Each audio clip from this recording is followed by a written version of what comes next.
And despite his attendance being entirely unnecessary, publicity addict Prince Harry returned to the High Court today for day 2 of his preliminary hearing against associated newspapers. But any hopes of a royal reconciliation back on home soil have been dashed after the Duke of Woke was snubbed by his brother William and King Charles. Prince Harry, once the world's favourite cheeky prince.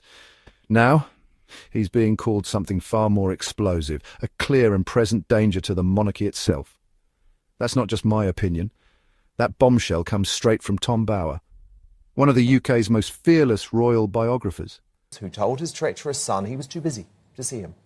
Joining me now, the esteemed royal biographer Tom Bower. So, Tom, I have to say, because look, we've both been tough on King Charles at certain times, and you have described him as a bit weak, but actually, 2 decisions in recent weeks, booting Harry and Meghan out of Frogmore Cottage and saying, sorry, mate, I'm too busy to see you during your little publicity visit. Good decisions, right, by the monarch? Yeah, good decisions, but he still hasn't decided what he's going to do at the coronation. So you just think this is delay? Well, I mean, it's nearly 5 weeks, just 5 weeks before. I mean, I had a piece in The Sun saying, you know, it's either a visionary king or a caretaker king. He really has to make up his mind, the image he wants to project. But Harry's position in England is really quite bizarre. I mean, here he comes. He's involved in 3 cases at the moment in London. First against the government on protection, then against Mirror Group newspapers on hacking, and then this case against the Daily Mail Associated Newspapers is really quite bizarre because he clearly was enticed to believe that he could fight this case because they had evidence that the Mail hadn't only hacked into messages, but had tapped phones, broken into homes, had actually done the most extraordinary criminal things. And Harry said at one stage in the last day that there was a conspiracy that royals had to stay quiet. They weren't allowed to get involved. And he particularly shouldn't get involved with the hacking stories. Well, it seems that that rule was quite good because the Mail haven't come out now with the Harry's lawyers' key evidence. In a stunning new interview, Bower claims that Harry's words and actions aren't just embarrassing for the royal family. They're actively threatening the crown's future. Think about it. Harry's memoir, Spare, didn't just air family drama. It blew open secrets that would have never left Buckingham Palace just a decade ago.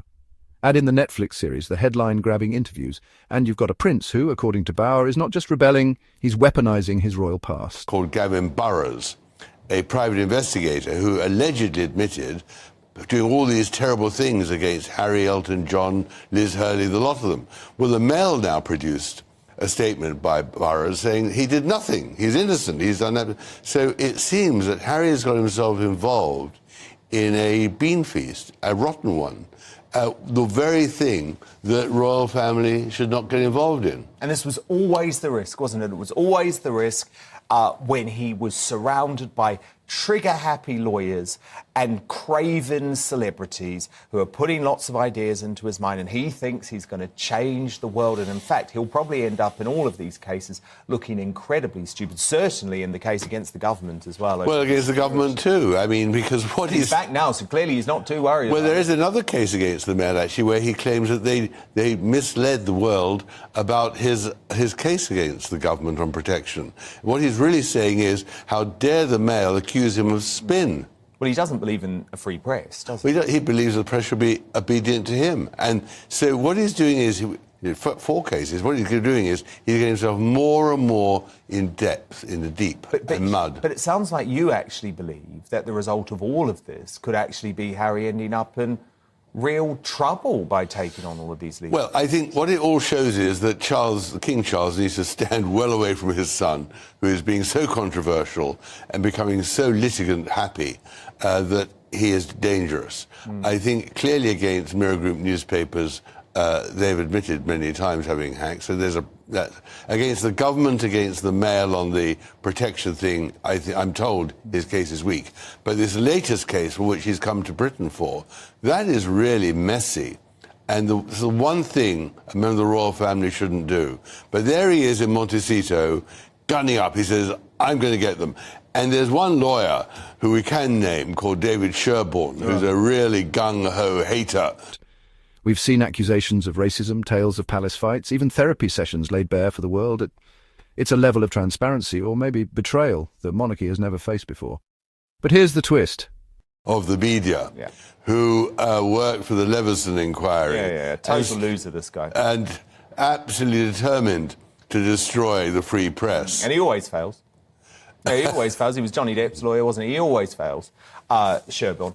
But he has surrounded himself by a bunch of people who effectively, let's just be honest about it, that they want to curtail the freedom of the press. They want to control the press. Control the press. They want newspapers to be under the thumb. It's actually disgusting. It's very sinister. It's very chilling. Well, what they do is they employ these very high-paid PR people to make sure that only stories appear which glorify them. Anything which in any way criticises them.